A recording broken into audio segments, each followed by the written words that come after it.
Hi, my name's Keith Cooper from Northlight Images, and today I'm going to have a look at an interesting device by a brand called Kedok.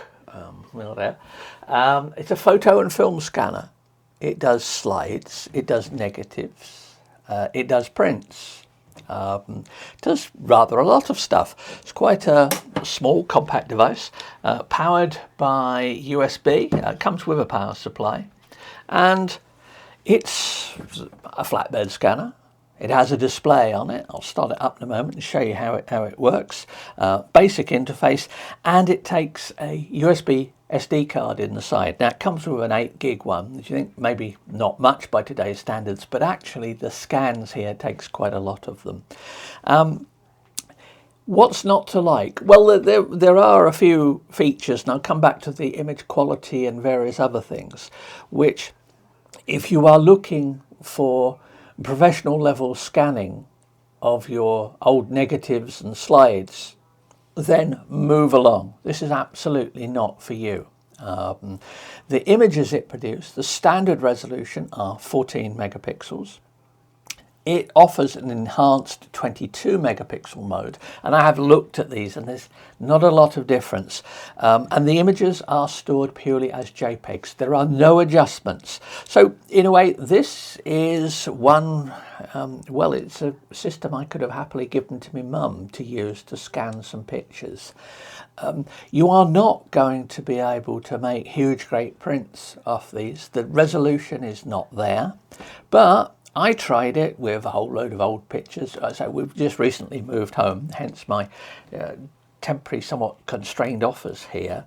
And I found lots of old prints and things when I was sorting stuff out. So I tried a few of these. Now, some of these I've scanned on much better quality equipment, so I know what they're capable of.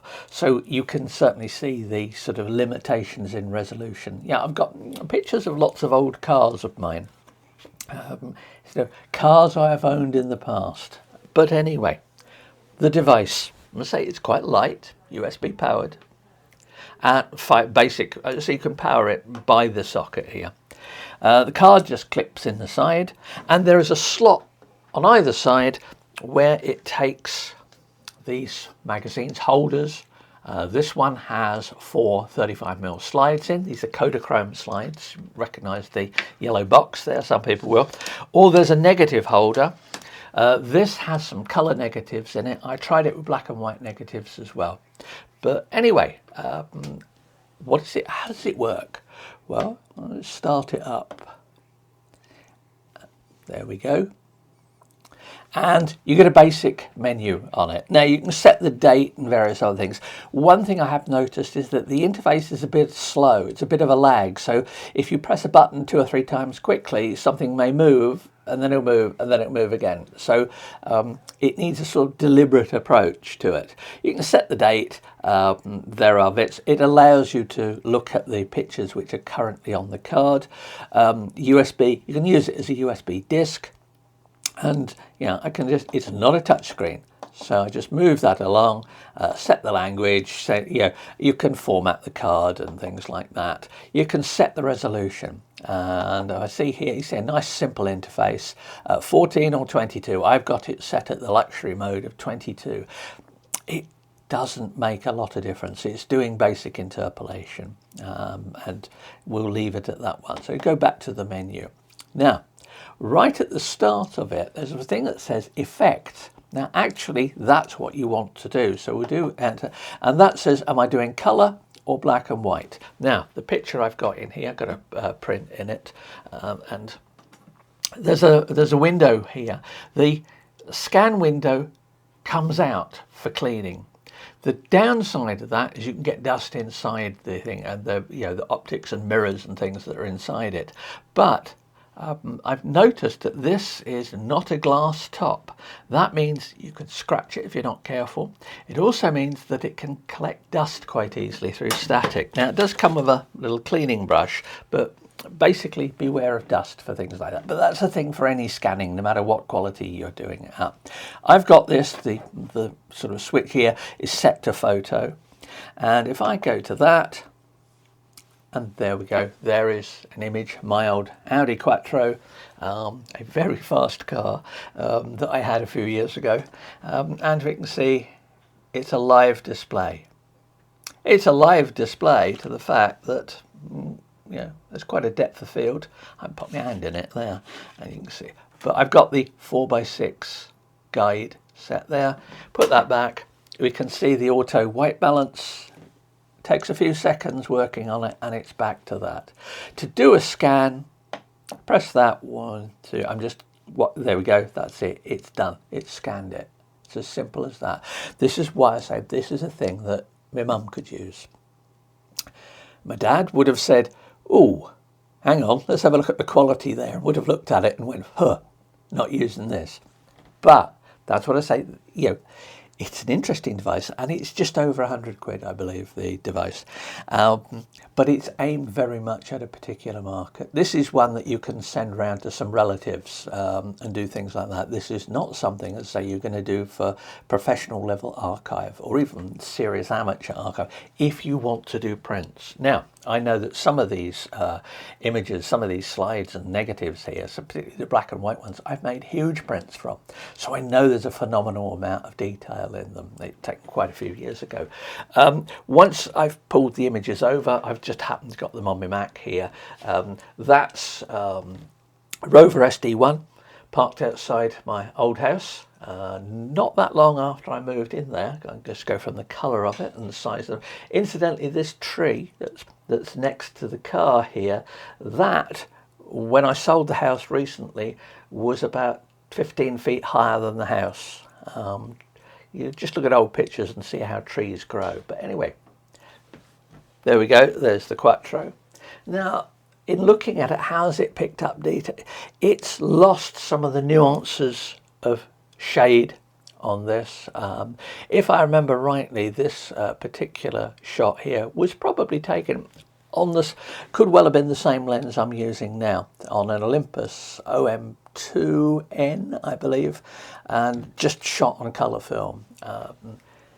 The dynamic range is somewhat expanded, and you get a bit of compression on it, but that's for prints. Doesn't seem to have too much of a problem. There's a picture that I've shown before when I did some scanning of me and my dad on the Suffolk coast. And that's the one where I think actually the camera he's holding, the lens there, is the one that I'm shooting this via an adapter, Olympus 24 2.8, that I use for this. There we go, there's the Quattro again. I drove my mum down from Ipswich down to Felixstowe in a few minutes down the road there, and she was holding on to the seat, I think. But anyway, all good fun. Now, slides. This is some of these Kodachrome slides. This would have been when I was in the sixth form, when I was 18 at school, just about to leave school before I went off to university. And I just got photographs. People asked me to take photographs of several of the classes I was in. Here is the maths teacher, who is primarily responsible for my dislike or not sufficient liking of maths. Now, given I went off to do astrophysics originally, that was not a good thing. If I'd had a maths teacher who didn't teach maths like he was out of the 1930s, perhaps my entire career would be different. But anyway, who knows? But that's pure maths, I believe. Some members of Astronomy Club, which I used to run. This people, I think they're doing some, like, looking at the sun with the school telescope. Friend of mine at school. Two more friends of mine playing cards. Now, here, the scanner really has these light areas here. It really hasn't managed the color balance overly well. Now, it was shot with a flash, this, and I can see something's gone wrong in this shot. But yeah, it's there. It's good enough if you just want a record of the slides. But if you wanted to do something with the image, I think it's a bit less. Now we come to some much better quality looking ones. This is a shot in Canada, in the Rockies, and this particular print I have produced at a very large size. It has captured shadow detail. It's done very well. The only problem, and this is, I said with this, is the resolution. It's just not terribly high resolution. And if you look at the camera module inside this, you'll see that it is a base, I don't know, it's a small camera module, phone type module, hence the 14 megapixels. 14 megapixels are very, very tiny pixels. The specifications don't give you any details of it. But this is done on automatic, and actually that would stand doing a print that size, no problem at all. Could I make a big, huge, great print this size from it? No. For that, I'd need a drum scan or something like that, or something of similar quality. But I do have very high resolution scans of this particular image.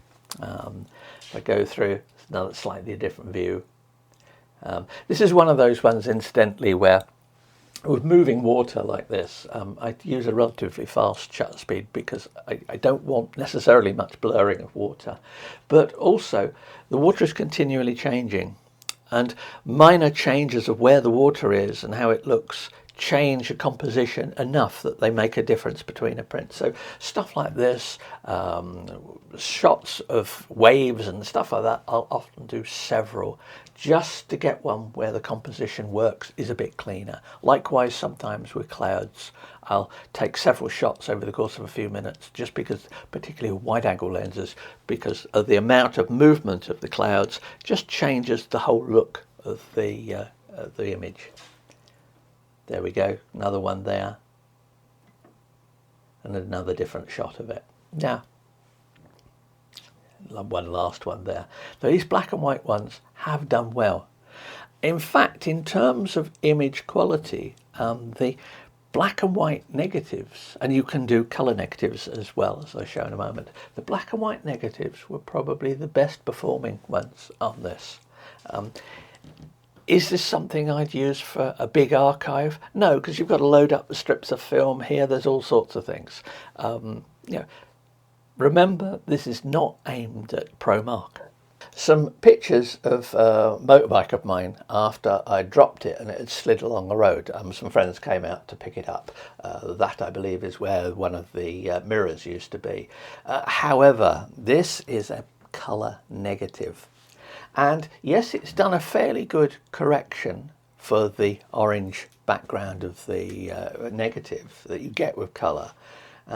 But there are some nasty sort of burnt out bit. These black marks were not on the bike. They're not on the actual pictures. So it's obviously this strong red is causing it some difficulties. There we go, a bit more damage along the side of the bike where it slid along the road. Yeah, generally don't do that. That one, fortunately I had proper leathers on, so we had nice scuff marks and things up at that, but I was okay from it. I would no longer be allowed to own a bike. Back to that, that's the Quattro. I tried resampling some of these images. I tried doing various other bits with them. They are what they are. And that, when it comes down to it, you get an awful lot in this. And it does an awful lot of things. You can crop the images and other little bits and pieces as well. But really, when it comes down to it, this does what it does, but it doesn't do any more. So is it something I would recommend to people who I was, typical viewers of this channel perhaps, who would have printers or would be interested in doing large prints? No. Is this of interest for your relatives? Then quite possibly so. If I put that up there, let's take the window up there and put that. And so we've got that. If I switch it over to film, you can actually see there's mechanical movements inside. There's a mirror in it, so the camera is here. So the camera is now looking through for putting slides in. And all I would do for that is, let's see if we can get one in here. There we go, you can see. And it seems to be set for color negative at the moment. There we go.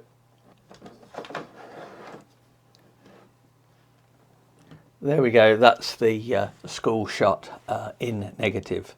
Now, I haven't tried sort of treating the slides as negatives and doing inversions on them and various other tricks. This is not meant for, for stuff like this. But if I go back to the menu, there's one that says film type, enter. I got 1 through 5, slides, black and white. So let's just take that to slide, enter, and there we go, showing fine. So there you have it, the Kedok, no similarity intended, I'm sure, little scanner. Have a look at the notes if you're curious.